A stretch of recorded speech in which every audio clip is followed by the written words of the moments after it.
Hi all, earnest അക്കാഡമിയുടെ മറ്റൊരു വീഡിയോയിലേക്ക് സ്വാഗതം. ഇതൊരു ഇൻഫോർമേറ്റീവ് വീഡിയോ ആയിട്ടാണ് വന്നിരിക്കുന്നത്. മറ്റൊന്നുമല്ല, ISROയുമായിട്ട് ബന്ധപ്പെട്ട് ചില വേക്കൻസികൾ ഓപ്പൺ ആയിട്ടുണ്ട്. അതായത് ടെക്നിക്കൽ മേഖലയിലുള്ളവർക്ക് അവസരം ലഭിക്കുന്ന കുറച്ച് പോസ്റ്റുകളാണ്. പക്ഷേ ഈ പോസ്റ്റുകളുടെ പ്രത്യേകത എന്ന് പറഞ്ഞാൽ ഇത് നിലവിൽ വന്നിരിക്കുന്നത് സ്ഥിര നിയമനമായിട്ടല്ല, മറിച്ച് കോൺട്രാക്ട് ബേസ്ഡിലാണ്.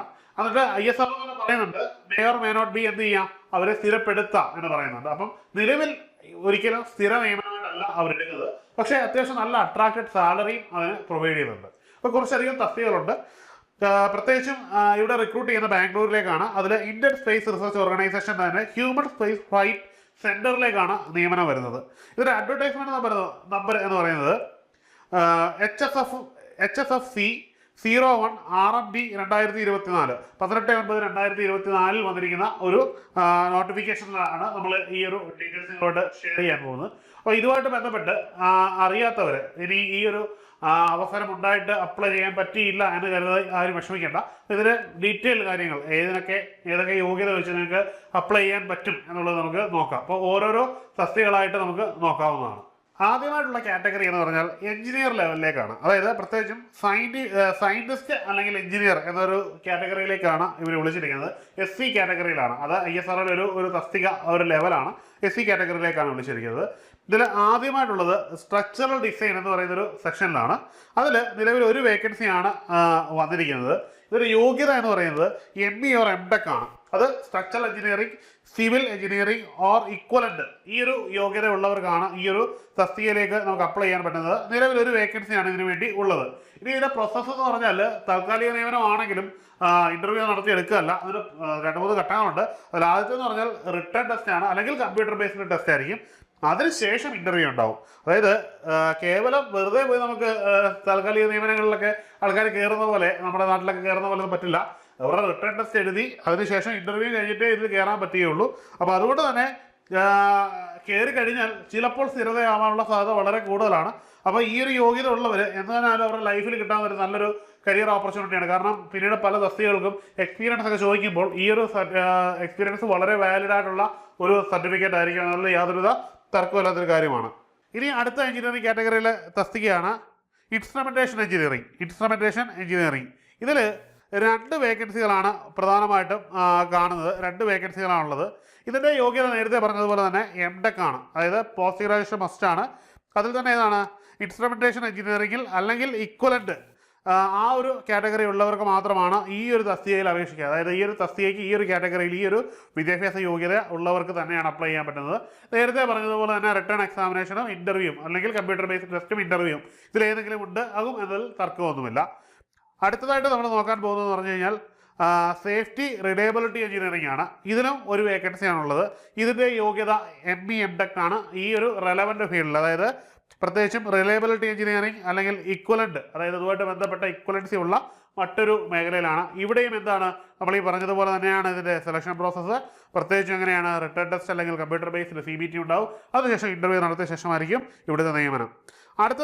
അടുത്ത പോസ്റ്റ് എന്ന് പറഞ്ഞാൽ industrial production, industrial management, industrial engineering ഈ ഒരു സെക്ഷനിലേക്ക് വരുന്ന എഞ്ചിനീയറാണ്. അതായത് ഇൻഡസ്ട്രിയൽ പ്രൊഡക്ഷൻ അല്ലെങ്കിൽ ഇൻഡസ്ട്രിയൽ മാനേജ്മെന്റ് അല്ലെങ്കിൽ ഇൻഡസ്ട്രിയൽ എഞ്ചിനീയറിംഗ് ഈ 3 ഇതിലായിട്ടുള്ള നിയമനമാണ് എഞ്ചിനീയർ സെക്ഷനിൽ എഞ്ചിനീയറായിട്ട്. ഇതിലും നിലവിൽ വേക്കൻസി 3 എണ്ണമാണ് വന്നിരിക്കുന്നത്. ഇതിൻ്റെ യോഗ്യത റിപ്പീറ്റ് ചെയ്യുന്നില്ല, PG ആണ്, MTech ആണ് പറയുന്നത്. സെലക്ഷൻ പ്രോസസ് നേരത്തെ പറഞ്ഞതുപോലെ തന്നെയാണ്. അടുത്തത് ഇൻഡസ്ട്രിയൽ സേഫ്റ്റി എഞ്ചിനീയറിംഗ് ആണ്. അതിൻ്റെ പോസ്റ്റും 2 എണ്ണമാണ് നിലവിലുള്ളത്. ഇതിൻ്റെ യോഗ്യത പോസ്റ്റ് ഗ്രാജുവേഷൻ ആണ്, MTech ആണ്, ഇറലവൻറ്റ് ഫീൽഡിലാണ്. ഇൻഡസ്ട്രിയൽ സേഫ്റ്റിയുമായിട്ട് ബന്ധപ്പെട്ട് അല്ലെങ്കിൽ ഇക്വലൻ്റ് ആയിട്ടുള്ള മേഖലകളിലെ PG ആണ് ചോദിക്കുന്നത്. എക്സാം പാറ്റേൺ നേരത്തെ പറഞ്ഞ പോലെ CBT അല്ലെങ്കിൽ റിട്ടേൺ ടെസ്റ്റിന് ശേഷമുള്ള ഇന്റർവ്യൂ ആണ്. ഇനി അടുത്തത് എന്ന് പറഞ്ഞാൽ ടെക്നിക്കൽ എഞ്ചിനീയറിംഗ് ആണ്. അതിൽ ഒരു വേക്കൻസിയാണ് നിലവിൽ റിപ്പോർട്ട് ചെയ്തിരിക്കുന്നത്. അതും പോസ്റ്റ് ഗ്രാജുവേഷൻ ആണ്, ME ഓർ MTech വേണം. ഒപ്പം തന്നെ ഇതേ പ്രൊസീജിയർ തന്നെ ആവർത്തിക്കുന്നു. എന്താണ് റിട്ടേൺ ടെസ്റ്റ് അല്ലെങ്കിൽ CBTക്ക് ശേഷം എന്ത് ചെയ്യുന്നു, കമ്പ്യൂട്ടർ ഇന്റർവ്യൂ ഉണ്ടാവും. ഇത് 2-നും ശേഷമായിരിക്കും റിക്രൂട്ട്മെന്റ് പ്രോസസ്സ് നടക്കുക. ഇപ്പോൾ എഞ്ചിനീയറിംഗ് പോസ്റ്റുകൾ നമ്മൾ നോക്കി. ഇനി എഞ്ചിനീയറിംഗ് പോസ്റ്റുകൾ ഇത്രയേ ഉള്ളൂ. ഇനി എഞ്ചിനീയറിംഗ് കഴിഞ്ഞിട്ട് അടുത്ത പോസ്റ്റ് എന്ന് പറഞ്ഞാൽ ടെക്നിക്കൽ അസിസ്റ്റന്റ് എന്ന് പറയുന്ന ഒരു തസ്തികയാണ്. അതായത് എഞ്ചിനീയർ ലെവലിൽ വരുന്ന പോസ്റ്റുകളാണ് നമ്മൾ കണ്ടത്. ഇനി ടെക്നിക്കൽ അസിസ്റ്റന്റ് എന്ന് പറയുന്ന പോസ്റ്റാണ്. അത് കുറച്ചുകൂടി എണ്ണം കൂടുതലാണ്. ഇവിടെ നമ്മൾ നോക്കുമ്പോൾ ടെക്നിക്കൽ പോസ്റ്റിൽ ആദ്യമായിട്ട് വരുന്നത് മെക്കാനിക്കലാണ്. മെക്കാനിക്കൽ മൊത്തം 13 പോസ്റ്റുകളാണ് നിലവിലുള്ളത്. ഈ 13 പോസ്റ്റുകളിൽ നിയമനം കിട്ടണമെങ്കിൽ അല്ലെങ്കിൽ ഇതിന് അപ്ലൈ ചെയ്യണമെങ്കിൽ നമ്മൾ എന്ത് ചെയ്യണം? നമുക്ക് കുറച്ച് ക്രൈറ്റീരിയ ഉണ്ടായിരിക്കണം. അതിൽ first class diploma in mechanical engineering from recognised state board, അതായത് ഏതെങ്കിലും സ്റ്റേറ്റ് ബോർഡിൽ നിന്ന് 60% കൂടുതൽ മാർക്കോട് കൂടി മാത്രമേ പാസ്സായവർക്ക് മാത്രമേ ഇതിൽ അപ്ലൈ ചെയ്യാൻ പറ്റത്തുള്ളൂ. ഇതിന് റിട്ടേൺ ടെസ്റ്റും ഒപ്പം തന്നെ സ്കിൽ ടെസ്റ്റും ഉണ്ടായിരിക്കും. മറ്റേത് ഇൻ്റർവ്യൂ ആണെങ്കിൽ ഇവിടെ സ്കിൽ ടെസ്റ്റ് ആണ് നടത്തുന്നത്, ഇവിടെ റിട്ടേൺ ടെസ്റ്റിന് ശേഷം സ്കിൽ ടെസ്റ്റും ഉണ്ടായിരിക്കും. അടുത്ത പോസ്റ്റ് എന്ന് പറഞ്ഞാൽ ഇലക്ട്രോണിക്സ് ആയിട്ട് ബന്ധപ്പെട്ടതാണ്. അതും ഇതേ അസിസ്റ്റൻ്റ് തന്നെയാണ്. ഇവിടെയും യോഗ്യത എന്ന് പറഞ്ഞാൽ ഫസ്റ്റ് ക്ലാസ് ഡിഗ്രിയാണ്. അത് ഫസ്റ്റ് ക്ലാസ്സിൽ തന്നെ ഡിപ്ലോമ ഉണ്ടായിരിക്കണം സ്റ്റേറ്റ് ബോർഡിൽ നിന്ന്. സെലക്ഷൻ പ്രോസസ് സെയിം ആണ്. തസ്തികകളുടെ എണ്ണം 11 എണ്ണമാണ്. ഇലക്ട്രോണിക്സിൽ 11 തസ്തികയാണ് നിലവിൽ റിപ്പോർട്ട് ചെയ്തിരിക്കുന്നത്. ഇനി ഇലക്ട്രിക്കലുമായിട്ട് ബന്ധപ്പെട്ട 2 തസ്തികയാണ്. യോഗ്യത നേരത്തെ പറഞ്ഞ തന്നെയാണ്. സ്ട്രീം ഇലക്ട്രിക്കൽ ആയിരിക്കണം, 60% മാർക്കോട് കൂടിയ ബോർഡിൽ നിന്നുള്ള ഡിപ്ലോമ ഉണ്ടായിരിക്കണം. പരീക്ഷയുടെ രീതി ആസ് യൂഷ്വൽ എന്താണ്? റിട്ടേൺ ടെസ്റ്റും അതിനുശേഷം എന്താണ്? സ്കിൽ ടെസ്റ്റും ആയിരിക്കും. എല്ലാ ടെക്നീഷ്യൻ പോസ്റ്റിനും ഇത് തന്നെയാണ് അവരുടെ കണ്ടീഷൻസ്. അടുത്തത് ഫോട്ടോഗ്രാഫി സിനിമാറ്റോഗ്രാഫിയാണ്. ഇതിൽ 2 തസ്തികകളുണ്ട്. ഇതിലും ഇതേ യോഗ്യത തന്നെയാണ്. ഈ ഒരു റെലവൻറ്റ് ഫീൽഡിൽ ബോർഡിൽ നിന്ന് എന്ത് വേണം? ഫസ്റ്റ് ക്ലാസ് വേണം. അതായത് 60% കൂടുതൽ മാർക്ക് ഉണ്ടെങ്കിൽ മാത്രമേ നമുക്കത് അപ്ലൈ ചെയ്യാൻ പറ്റുകയുള്ളൂ. ഇനി അടുത്തെന്ന് പറഞ്ഞാൽ സയൻറ്റിഫിക് അസിസ്റ്റൻ്റ് എന്ന് പറയുന്ന തസ്തികയാണ്. സയൻറ്റിഫിക് അസിസ്റ്റൻ്റ്, ഈ സയൻറ്റിഫിക് അസിസ്റ്റൻറ്റിൽ ആദ്യമായിട്ടുള്ളത് മൈക്രോബയോളജിയാണ്. നിലവിൽ 1 വേക്കൻസിയാണ് സയൻറ്റിഫിക് അസിസ്റ്റൻ്റ് വന്നിരിക്കുന്നത്. ഇതിന് യോഗ്യത എന്ന് പറയുന്നത് BSc ആണ്. അതായത് ഫസ്റ്റ് ക്ലാസ് ഗ്രാജുവേറ്റ് ആയിട്ടുള്ള BSc ഡിഗ്രി മൈക്രോബയോളജിയിൽ നിന്നായിരിക്കണം ഉണ്ടാവുന്നത്. അത് ഏതെങ്കിലും റെക്കഗ്നൈസ്ഡ് യൂണിവേഴ്സിറ്റിയിൽ നിന്ന് കിട്ടിയതായിരിക്കണം മൈക്രോബയോളജി. അതായത് നിലവിൽ ഇത്ര നേരം പറഞ്ഞത് ടെക്നിക്കലായിട്ടുള്ള ഡിഗ്രി ആയിരുന്നെങ്കിൽ ഇവിടെ നമ്മൾ BScയെ പറ്റിയാണ് പറയുന്നത്. ഇവിടെ മൈക്രോബയോളജിയിലെ സയൻറ്റിഫിക് അസിസ്റ്റൻറ്റിന് മാത്രം യോഗ്യത എന്ന് പറയുന്നത് ഫസ്റ്റ് ക്ലാസ്സോട് കൂടിയിട്ടുള്ള BSc ആണ്. അത് മൈക്രോബയോളജിയിൽ നിന്ന് എടുത്തതായിരിക്കണം. അതിൻ്റെ രീതി, അതിൻ്റെ റിക്രൂട്ട്മെൻറ്റ് പ്രൊസീജിയറിൽ വരുന്നത് പറഞ്ഞാൽ return test plus skill test ആണ്. അത് പൂർണ്ണമായിട്ടും കരിക്കുലം ബേസ്ഡ് ആയിട്ടായിരിക്കും കണ്ടക്ട് ചെയ്യുന്നതെന്ന് പ്രത്യേകം എടുത്ത് പറഞ്ഞിട്ടുണ്ട്. അപ്പോൾ സ്വാഭാവികമായിട്ടും എന്താണ്, നമുക്ക് കുറച്ചും കൂടി എളുപ്പമാണ്. അപ്പോൾ ഈ ഒരു യോഗ്യത ഉള്ളവർക്കൊക്കെ തീർച്ചയായിട്ടും അപ്ലൈ ചെയ്യാവുന്നതാണ്. അത്യാവശ്യം നല്ല സാലറി പാക്കേജ് തരുന്നതാണ്. പക്ഷെ നിലവിൽ സെലക്ട് ചെയ്യപ്പെടുന്നത് ടെമ്പററി അല്ലെങ്കിൽ കോൺട്രാക്ട് ബേസ്ഡ് ആണ്. ഒബ്സർവ് ചെയ്താൽ, നിങ്ങളെ അവർ അബ്സർവ് ചെയ്ത് എടുത്തു കഴിഞ്ഞാൽ, അവരുടെ ഡിപ്പാർട്ട്മെൻറ്റിലേക്ക് എടുത്തു കഴിഞ്ഞാൽ ലൈഫിൽ കിട്ടാവുന്ന ഏറ്റവും നല്ലൊരു കരിയർ ഓപ്പർച്യൂണിറ്റി ആണ് എന്നത് യാതൊരുവിധ സംശയമില്ല. ഇനി അടുത്തത് ടെക്നീഷ്യൻ B കാറ്റഗറിയാണ്. ഈ ടെക്നീഷ്യൻ B കാറ്റഗറിയിലേക്ക് വരുമ്പോൾ ഇവിടുത്തെ ഏറ്റവും പ്രധാനപ്പെട്ട യോഗ്യത മാറും, തസ്തിക മാറും, അതിൻ്റെ രീതികളെല്ലാം മാറും. ഇവിടെ ടെക്നീഷ്യൻ B കാറ്റഗറിയിൽ ആദ്യമായിട്ട് വരുന്ന ഫിറ്ററാണ്. അതിൽ 22 വേക്കൻസികളാണ് നിലവിലുള്ളത്. യോഗ്യത എന്ന് പറഞ്ഞു കഴിഞ്ഞാൽ SSLC മെട്രിക്കുലേഷൻ പാസ്സായിരിക്കണം. ഒപ്പം തന്നെ ITIL NTC അല്ലെങ്കിൽ NIC സർട്ടിഫിക്കറ്റ് ഫിറ്ററിൽ നിന്ന് യോഗ്യത ഉള്ളവരായിരിക്കണം. അല്ലെങ്കിൽ NCVT ആയിരിക്കണം, അല്ലെങ്കിൽ സ്റ്റേറ്റ് സർട്ടിഫിക്കറ്റ് ആയിരിക്കണം. അതിൽ ഏതെങ്കിലും ഒരു സർട്ടിഫിക്കറ്റ് യോഗ്യതയും 10ാം ക്ലാസ് പാസ്സുമായവർക്ക് മാത്രമേ ഈ ഒരു പോസ്റ്റിലേക്ക് അപേക്ഷിക്കാൻ പറ്റുകയുള്ളൂ. അടുത്തത് ഇലക്ട്രോണിക്സ് ആണ്. ഇലക്ട്രോണിക് മെക്കാനിക് ആണ്. അതിന് 12 തസ്തികയാണ് നിലവിൽ റിപ്പോർട്ട് ചെയ്തിരിക്കുന്നത്. സെയിം തന്നെയാണ്. യോഗ്യത എന്ന് പറഞ്ഞാൽ 10ാം ക്ലാസ് പാസ്സായ ശേഷം SSLC ITI അല്ലെങ്കിൽ NTC സർട്ടിഫിക്കറ്റ് NCVTയിൽ നിന്നോ നേടിയെടുത്തിരിക്കണം ഈ ഒരു തസ്തികയ്ക്ക് വേണ്ടി അപ്ലൈ ചെയ്യുന്നതാണ് പറയുന്നത്. അപ്പം അതും നിങ്ങൾക്ക് അപ്ലൈ ചെയ്യാവുന്നതാണ്. അടുത്തത് വെൽഡറാണ്. 2 തസ്തികയാണുള്ളത്. സെയിം യോഗ്യത തന്നെയാണ് പറഞ്ഞത്. NCVT സർട്ടിഫിക്കറ്റും ഒപ്പം തന്നെ +10ാം ക്ലാസ്സും പാസ്സായിരിക്കണം. അടുത്തത് മെഷീനിസ്റ്റ് ആണ്. വേക്കൻസി 1 മാത്രമാണുള്ളത്. ഇനി ഇതിൻ്റെ എക്സാമിനേഷൻ പാറ്റേൺ എന്ന് പറഞ്ഞു കഴിഞ്ഞാൽ ആസ് യൂഷ്വൽ എന്താണ്? റിട്ടേൺ ടെസ്റ്റ് ആണ് പ്ലസ് സ്കിൽ ടെസ്റ്റ്. ഇത് പൂർണ്ണമായിട്ടും കരിക്കുലം ബേസ്ഡ് ആയിട്ടായിരിക്കും കണ്ടക്ട് ചെയ്യുന്നത്. ഇൻ്റർവ്യൂ പോലുള്ള പ്രൊസീജിയറുകൾ ഇവിടെ ഇല്ല എന്ന് നമുക്ക് കാണാൻ പറ്റും. അപ്പം ഇത് കുറച്ചും കൂടി താഴെയുള്ള തസ്തിക ആയതുകൊണ്ടാണ്. അടുത്തതെന്ന് പറഞ്ഞാൽ ഇലക്ട്രിക്കലാണ്. 3 വേക്കൻസിയാണ് നിലവിൽ റിപ്പോർട്ട് ചെയ്തിരിക്കുന്നത്. അതിൻ്റെ യോഗ്യത ആസ് യൂഷ്വൽ എന്താണ്? 10ാം ക്ലാസ്സും NCVT സർട്ടിഫിക്കറ്റുമാണ്. ഈ മേഖലയിൽ നിന്ന് റെലവൻറ്റ് ട്രേഡിലാണ്. അടുത്തത് ടർണറാണ്. ടർണറിൽ 1 വേക്കൻസിയാണുള്ളത്. അതിലും യോഗ്യത എന്ന് പറഞ്ഞാൽ 10ാം ക്ലാസ് യോഗ്യതയും ഒപ്പം തന്നെ നിർദ്ദിഷ്ട മേഖലയിൽ നിന്നുള്ള NCVT സർട്ടിഫിക്കറ്റുമാണ് യോഗ്യതയായിട്ട് പറയുന്നത്.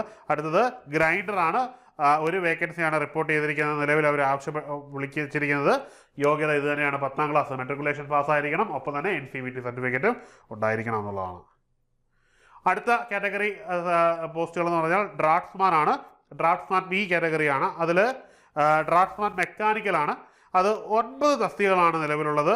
ഇതിൻ്റെ യോഗ്യതകൾ എന്ന് പറഞ്ഞാൽ മെട്രിക്കുലേഷൻ പാസ്സായി ITI NTC NIC നമ്മൾ നേരത്തെ പറഞ്ഞ അതേ കാറ്റഗറിയിൽ തന്നെയാണ് യോഗ്യത പറയുന്നത്. പിന്നെ ഇതിൻ്റെ പരീക്ഷയിൽ എന്തൊക്കെ മാറ്റമുണ്ട് എന്ന് ചോദിച്ചു കഴിഞ്ഞാൽ റിട്ടേൺ ടെസ്റ്റും സ്കിൽ ടെസ്റ്റും കരിക്കുലം ബേസ്ഡ് ടെസ്റ്റുമാണ്. നമ്മൾ നേരത്തെ കണ്ട അതേ രീതി തന്നെ ഇവിടെയും മാറുന്നു. ഇവിടെ ഡ്രാഫ്റ്റ്സ്മാൻ എന്ന് പറയുന്നത് തസ്തികയാണ് എന്ന് മാത്രമേ ഉള്ളൂ. അടുത്തത് ഡ്രാഫ്റ്റ്സ്മാൻ സിവിലാണ്, സിവിലിലേക്കുള്ളതാണ്. ആ വേക്കൻസി 4 നിലവിൽ റിപ്പോർട്ട് ചെയ്തിരിക്കുന്നത്. ഈ ഒരു വേക്കൻസിക്കും യോഗ്യത ആസ് യൂഷ്വൽ മെട്രിക്കുലേഷൻ ശേഷം NCVT സർട്ടിഫിക്കറ്റ് ആണ്. റിട്ടേൺ ടെസ്റ്റിനും സ്കിൽ ടെസ്റ്റുമാണ് പിന്നീടുള്ളത്. പൂർണ്ണമായിട്ട് കരിക്കുലർ ബേസ്ഡ് ആയിരിക്കും. അങ്ങനെ 4 വേക്കൻസികളാണ് ഇവിടെ നമുക്ക് കാണാൻ കഴിയുന്നത്. ടെക്നിക്കൽ മേഖലയിൽ നിന്ന് ഇത്രയും പോസ്റ്റുകൾക്കാണ് നിലവിൽ ISROയിൽ കോൺട്രാക്ട് അടിസ്ഥാനത്തിൽ വേക്കൻസി വന്നിരിക്കുന്നത്, നിങ്ങൾക്ക് അപേക്ഷിക്കാൻ പറ്റുന്നത്. ഇതല്ലാതെ മെഡിക്കൽ മേഖലയിലേക്കും ഒപ്പം തന്നെ രാഷ്ട്രഭാഷാ മേഖലയിലും ഒക്കെയുള്ള നോട്ടിഫിക്കേഷൻ ഉണ്ട്. ഇത് ടെക്നിക്കൽ മേഖലയിലുള്ളവർക്ക് വേണ്ടി മാത്രം എടുത്തിരിക്കുന്ന ഒരു കണ്ടന്റ് ആണ്. അതുകൊണ്ട് തന്നെ ITA മുതൽ MTech വരെ യോഗ്യതയുള്ളവർക്ക് ഉള്ള യോഗ്യതകളാണ് നമ്മൾ പ്രധാനമായിട്ടും ഈ വീഡിയോയിൽ ഡിസ്കസ് ചെയ്തത്. അപ്പം നിർദ്ദിഷ്ട യോഗ്യതയുള്ളവർ ഇതുമായിട്ട് ബന്ധപ്പെട്ട ഡീറ്റെയിൽസ് നോട്ടിഫിക്കേഷൻ അവൈലബിൾ ആണ്. നമ്പർ അടിച്ചു കൊടുത്താൽ നിങ്ങൾക്ക് കിട്ടും. അതൊന്ന് വായിച്ച് നോക്കിയ ശേഷം നിങ്ങൾക്ക് സ്യൂട്ടബിൾ എന്ന് തോന്നിയാൽ നിങ്ങൾ തന്നെ ചൂസ് ചെയ്യുക. ISRO പോലുള്ളൊരു സ്ഥാപനത്തിൽ ജോലി ചെയ്യുക എന്ന് പറഞ്ഞാൽ പ്രത്യേകിച്ച് ജീവിതത്തിൽ കിട്ടാവുന്ന ഏറ്റവും വലിയൊരു അവസരമാണ്. ആ അവസരം നിങ്ങൾ ഉപയോഗപ്പെടുത്തുക എന്നുള്ളതാണ് പ്രധാനമായിട്ടും പറയാനുള്ളത്. ഇനി നമുക്ക് ഈ ഒരു തസ്തികകൾക്ക് ഓരോ തസ്തികകളുടെയും എത്ര വരെയാണ് നിങ്ങൾക്ക് പ്രായപരിധി, അപേക്ഷിക്കാനുള്ള പ്രായപരിധി എന്നും ഇതിൻ്റെ സ്കെയിൽ ഓഫ് പേയും എത്രയാണെന്ന് കൂടി നോക്കാം. അത് നോട്ടിഫിക്കേഷനിൽ കൃത്യമായിട്ടുണ്ട്. അത് ഓരോന്നായിട്ട് നമുക്ക് നോക്കാം. ആദ്യമായിട്ട് നോക്കുവാനുള്ളത് സയൻറ്റിസ്റ്റ് അല്ലെങ്കിൽ എഞ്ചിനീയർ SC തസ്തികയിലേക്കാണ്. ഇതിന് അപേക്ഷിക്കാൻ പറ്റുന്ന മാക്സിമം ഏജ് എന്ന് പറഞ്ഞു കഴിഞ്ഞാൽ 18 മുതൽ 30 വയസ്സ് വരെയാണ്. 18 മുതൽ 30 വയസ്സ് വരെയാണ്. ഇനി ഇതിൻ്റെ സാലറി എന്ന് പറഞ്ഞിരിക്കുന്നത് 56,100 രൂപ മുതൽ 1,77,500 രൂപ വരെയാണ്. 1,77,500 രൂപ വരെയാണ് ഇവർ ഈ ഒരു സാലറി ആയിട്ട് പേ സ്കെയിൽ നൽകിയിരിക്കുന്നതെന്ന് നമുക്ക് കാണാൻ പറ്റുന്നുണ്ട്. ഇനി അടുത്ത തസ്തിക എന്ന് പറയുന്നത് ടെക്നിക്കൽ അസിസ്റ്റൻ്റ് ആണ്. ടെക്നിക്കൽ അസിസ്റ്റൻറ്റിൻ്റെ സാലറി എന്ന് പറയുന്നത് 44,900 മുതൽ 1,42,400 രൂപ വരെയാണ്. ഒരുപക്ഷെ ഒരു കോൺട്രാക്ട് ബേസിൽ കയറിയാൽ ഇത്രയധികം സാലറി കിട്ടുന്ന മറ്റൊരു പോസ്റ്റ് ഉണ്ടോ എന്ന് സംശയം നമുക്ക് തോന്നുന്ന രീതിയിലാണ് ഇതിൻ്റെ പേയ്മെൻറ്റ് സാലറി വന്നിരിക്കുന്നതെന്ന് പറയേണ്ടി വരും. ഇനിയും ഇതിൻ്റെ പ്രായപരിധി എന്ന് പറഞ്ഞാൽ 18 വയസ്സ് മുതൽ 35 വയസ്സ് വരെയാണ് ഈ ഒരു പോസ്റ്റിലേക്ക് അപ്ലൈ ചെയ്യുവാനുള്ള പ്രായം എന്ന് പറയുന്നത്. ഇനി മറ്റൊരു കാര്യം എന്ന് പറഞ്ഞാൽ അടുത്ത തസ്തികയാണ് സയൻറ്റിഫിക് അസിസ്റ്റൻ്റ് എന്ന് പറയുന്ന പോസ്റ്റാണ്. ഈ സയൻറ്റിഫിക് അസിസ്റ്റൻ്റ് എന്ന് പറയുന്നത് അതിൽ മസ്റ്റായിട്ട് പറയുന്ന വിദ്യാഭ്യാസ യോഗ്യത ഞാൻ പറഞ്ഞു, ഫസ്റ്റ് ക്ലാസ് ഡിഗ്രി BScയിൽ ഉണ്ടായിരിക്കണം എന്നുള്ളതാണ്. ഇനിയും ഇതിൻ്റെ പ്രായപരിധി എന്ന് പറഞ്ഞാൽ 18 വയസ്സ് മുതൽ 35 വയസ്സ് വരെ ആയിരിക്കണം ഇതിൻ്റെ പ്രായപരിധി. ഇതിൻ്റെയും പേ സ്കെയിൽ എന്ന് പറഞ്ഞാൽ സാലറി സ്കെയിൽ എന്ന് പറഞ്ഞാൽ 44,900 മുതൽ 1,42,400 രൂപ വരെയാണ് ഇതിൻ്റെയും സാലറി സ്കെയിൽ. അതായത് നല്ലൊരു സാലറി സ്കെയിൽ കിട്ടുന്ന തസ്തികയാണ് നിങ്ങൾക്ക് കിട്ടുന്നത്. ഇനിയും ടെക്നീഷ്യൻ B ആണ് ഇവിടുത്തെ തസ്തിക. ഇവിടുത്തെയും ടെക്നീഷ്യൻ ബിയുടെയും കാറ്റഗറി ഓഫ് ഏജ് എന്ന് പറഞ്ഞാൽ 18 വയസ്സ് മുതൽ 35 വയസ്സ് വരെയാണ്. ഇവിടെ നിങ്ങൾക്ക് കിട്ടുന്ന പേ സ്കെയിൽ എന്ന് പറഞ്ഞാൽ 21,700 രൂപ മുതൽ 69,100 രൂപ വരെയാണ് ഉള്ളത്. ഇത് കൂടാതെ ഇതിനകത്ത് ബേസിക് പേയും DA ഒക്കെ ആഡ് ചെയ്യുന്നു. ഇവിടെ നമ്മൾ പേ സ്കെയിൽ മാത്രമാണ് ഡിസ്കസ് ചെയ്യുന്നത്. അടുത്തത് ഡ്രാഫ്റ്റ്സ്മാൻ B ആണ്.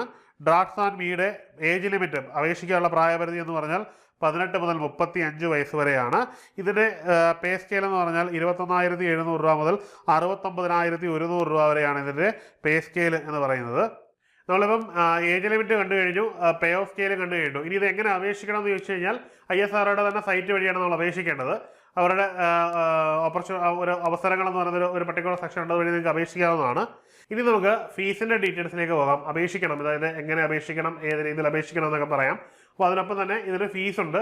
അതിൽ പ്രധാനമായിട്ടും ഇവർ പറഞ്ഞിരിക്കുന്നത് നമ്മുടെ എഞ്ചിനീയർ മുതൽ സയൻറ്റിഫിക് അസിസ്റ്റൻ്റ് വരെയുള്ള തസ്തികകൾക്ക്, അതായത് 1 മുതൽ 14 വരെയുള്ള തസ്തികകൾക്ക് ഫീസ് വന്നിട്ട് 750 രൂപയായിട്ടാണ് പറഞ്ഞിരിക്കുന്നത്. 750 രൂപയാണ്. എന്നാൽ അതിനുശേഷം ഈ 15 മുതൽ 26 വരെയുള്ള തസ്തികകൾ, അതായത് നമ്മൾ സയൻറ്റിഫിക് ഓഫീസറിന് ശേഷം പറഞ്ഞ തസ്തികകൾക്കെല്ലാം ഫീസ് വന്നിട്ട് 500 രൂപയാണ് എന്നാണ് നോട്ടിഫിക്കേഷനിൽ പറഞ്ഞിരിക്കുന്നത്. അതായത് വ്യത്യസ്ത തസ്തികകൾക്ക് വ്യത്യസ്ത ഫീസുകളാണ്. നിങ്ങൾ ആ നോട്ടിഫിക്കേഷൻ എടുക്കുമ്പോൾ നിങ്ങൾ ഈ നമ്പർ നോക്കിയാൽ മതിയാവും. 1 മുതൽ 14 വരെയുള്ള തസ്തികകൾ, സയൻറ്റിഫിക് ഓഫീസർ വരെയുള്ള തസ്തികകളാണ്. അതിന് ഫീസായിട്ട് വരുന്നത് 750 രൂപയും അതിനുശേഷം താഴെയോട്ടുള്ള തസ്തികകൾക്ക് നമ്മൾ കണ്ടിരുന്ന വെൽഡർ അങ്ങനെയൊക്കെയുള്ള ഫിറ്റർ അങ്ങനെയൊക്കെയുള്ള പോസ്റ്റുകൾക്ക് 500 രൂപയുമാണ് ഇവിടെ ഫീസായിട്ട് പറഞ്ഞിരിക്കുന്നത്. അതായത് ഓരോ തസ്തികകളുടെയും ലെവൽ അനുസരിച്ച് ഫീസിൽ വ്യത്യാസം ഉണ്ടായിരിക്കും. ഇനി നിങ്ങൾക്ക് അപേക്ഷിക്കുവാൻ ISROയുടെ തന്നെ സൈറ്റിൽ കയറുക. അതിൽ കരിയേഴ്സ് എന്ന് പറയുന്നൊരു ഓപ്ഷൻ ഉണ്ട്, അതുവഴിയാണ് നമ്മൾ ഇതിൽ അപേക്ഷിക്കേണ്ടത്. അത് നിങ്ങൾക്ക് വെബ്സൈറ്റിൽ കയറുമ്പോൾ ഈസി ആയിട്ട് തന്നെ ആക്സസ് ചെയ്യാൻ പറ്റുന്നതാണ്. ഇനി എന്ന് വരെ ഇത് അപേക്ഷിക്കാം എന്നുള്ളതാണ് നമ്മളിനി നോക്കാൻ പോകുന്നത്. ഡേറ്റുകളിൽ പ്രധാനമായിട്ടും എന്ന് ഇതിൻ്റെ ആപ്ലിക്കേഷൻ വിൻഡോ ഓപ്പൺ ആയി എന്നുള്ളതാണ്. 19/9/2024 അതിൻ്റെ വിൻഡോ ഓപ്പൺ ആയിരുന്നു. ഇനിയും closing date for online registration എന്ന് പറയുന്നത് 9/10/2024 അതായത് ഒക്ടോബർ 9 ഈ ഡേറ്റ് കഴിയുമെന്ന് ഓർക്കുക. അതിനു മുമ്പ് തന്നെ ഈ അപേക്ഷിക്കാൻ ആഗ്രഹിക്കുന്നവരൊക്കെ ഇത് അപേക്ഷിക്കുക എന്നുള്ളതാണ്. അപ്പം ഓർത്തിരിക്കേണ്ടുന്ന ഒരു ഡേറ്റ് ആണ് 9/10/2024. എത്രയും പെട്ടെന്ന് ചെയ്യുക എന്നുള്ളതാണ്. ഇനി നമുക്ക് നെക്സ്റ്റ് നോക്കാനുള്ളത്, നമുക്കിനി ഏതൊക്കെ സെന്റേഴ്സ് പരീക്ഷ ഏതൊക്കെ എവിടെ വെച്ചൊക്കെ നടക്കുന്നു എന്നുകൂടി അറിയണം. അതിന് ISRO ഡീറ്റെയിൽ ആയിട്ട് പറഞ്ഞിട്ടുണ്ട്. ഇനി നമ്മൾ നോക്കാൻ പോകുന്നത് അതാണ്. അതിൽ ആദ്യമായിട്ട് അഹമ്മദാബാദ്, ബാംഗ്ലൂർ, ബെൽഗാവി, ഭോപ്പാൽ, ഭുവനേശ്വർ, ചണ്ഡിഗഡ്, ചെന്നൈ, ന്യൂഡൽഹി, ഗുവാഹത്തി, ഹൈദരാബാദ്, ജോധ്പൂർ, കൊൽക്കത്ത, ലക്നൗ, മുംബൈ, പനജി, പട്ന, റാഞ്ചി, തിരുവനന്തപുരം, വിശാഖപട്ടണം. ഇത്രയും നഗരങ്ങളിൽ ഈ ഒരു എക്സാം നടക്കുന്നു എന്നുള്ളതാണ് ഏറ്റവും പ്രധാനപ്പെട്ട കാര്യം. പ്രത്യേകിച്ച് മലയാളികളെ സംബന്ധിച്ചിടത്തോളം തിരുവനന്തപുരം ഒരു സെന്റർ ആണ് എന്നുള്ളത് ഇവിടെ നമുക്ക് മനസ്സിലാകുന്നുണ്ട്, കേരളത്തെ റെപ്രസെൻറ്റേറ്റ്. അതുകൊണ്ട് നിങ്ങൾക്ക് സെന്ററിനെ സംബന്ധിച്ചൊരു ടെൻഷൻ്റെ ഒന്നും ആവശ്യമില്ല. നിങ്ങൾക്ക് അപ്ലൈ ചെയ്താൽ എഴുതാനുള്ള കേരളത്തിലുണ്ട്, കേരളം വിട്ടു പോകേണ്ടതില്ല എന്ന് ഇതിൽ നിങ്ങൾക്ക് മനസ്സിലാക്കാവുന്നതേ ഉള്ളൂ. അപ്പോൾ വളരെ നന്നായിട്ട് തന്നെ നിങ്ങൾ ഇതിനുവേണ്ടി പ്രിപ്പയർ ചെയ്ത് അപ്ലൈ ചെയ്ത് തുടങ്ങുക. ഈ ഒരു പേ സ്കെയിൽ, അതായത് ഈ ഒരു കോൺട്രാക്ട് ബേസിൽ തന്നെ ഇത്രയും നല്ല പ്രസ്റ്റീജിയസ് ആയിട്ടുള്ള ഇൻസ്റ്റിറ്റ്യൂഷനിൽ ജോലി ചെയ്യുക എന്നുള്ളതും ഇത്രയും പേ സ്കെയിൽ ജോലി ചെയ്യുക എന്നുള്ളതും ഒക്കെ വളരെ നല്ലൊരു കാര്യമാണ്. പിന്നെ ഏറ്റവും വലിയ പ്രധാനപ്പെട്ട കാര്യം എന്ന് പറഞ്ഞു കഴിഞ്ഞാൽ ഇവിടെ ജോലി ചെയ്യുന്ന ഒരു എക്സ്പീരിയൻസ് മറ്റ് പല നല്ല ജോലികൾക്കുമുള്ള യോഗ്യതയായി പോലും കരുതാറുണ്ട്. NTPC പോലുള്ള സ്ഥാപനങ്ങളിലൊക്കെ നോട്ടിഫിക്കേഷൻ വിളിക്കുമ്പോൾ അവർ ചോദിക്കുന്ന എക്സ്പീരിയൻസ് എന്ന് പറഞ്ഞാൽ ഇത്തരത്തിലുള്ള സ്ഥാപനങ്ങളിലെ നോട്ടിഫിക്കേഷനാണ്. മാത്രമല്ല ഇന്ത്യയിലെ പല കമ്പനികളും, നവരത്ന കമ്പനികളും മിനിരത്ന കമ്പനികളും അങ്ങനെയുള്ള പല കമ്പനികളും റിക്രൂട്ട്മെന്റിന് വേണ്ടി വിളിക്കുമ്പോൾ അവർ ഇത്തരം സ്ഥാപനങ്ങളിലെ എക്സ്പീരിയൻസ് ക്രൈറ്റീരിയ ആയിട്ട് എടുക്കാറുണ്ട്. ഇനിയും ഈ ഒരു സ്ഥാപനത്തിൽ നിന്ന് നിങ്ങൾ പെർമനന്റ് എംപ്ലോയി ആയി മാറിയാൽ ജീവിതത്തിൽ ഏറ്റവും നല്ല ഒരു സ്ഥാപനത്തിൽ ജോലി ചെയ്യുന്നുള്ളൊരു സംതൃപ്തി നിങ്ങൾക്ക് ജീവിതത്തിൽ നേടിയെടുക്കാൻ പറ്റുന്നതാണ്. ഇപ്പോൾ എന്ത് തന്നെയാണെങ്കിലും ഇത്തരം യോഗ്യതയുള്ളവർ ഈ ഒരു അവസരം ഉപയോഗിക്കണം എന്നുള്ളതാണ് എൻ്റെ പേഴ്സണൽ ആയിട്ടുള്ള ഒപ്പീനിയൻ. അപ്പോൾ എല്ലാവരും ഇത് ഉപയോഗിക്കുമെന്ന് കരുതുന്നു. ഈ ഇൻഫർമേഷൻ നിങ്ങൾക്ക് ഉപകാരപ്പെട്ടു എന്ന് കരുതുന്നു. അപ്പോൾ മറ്റൊരു വീഡിയോയിൽ കാണാം. Good bye.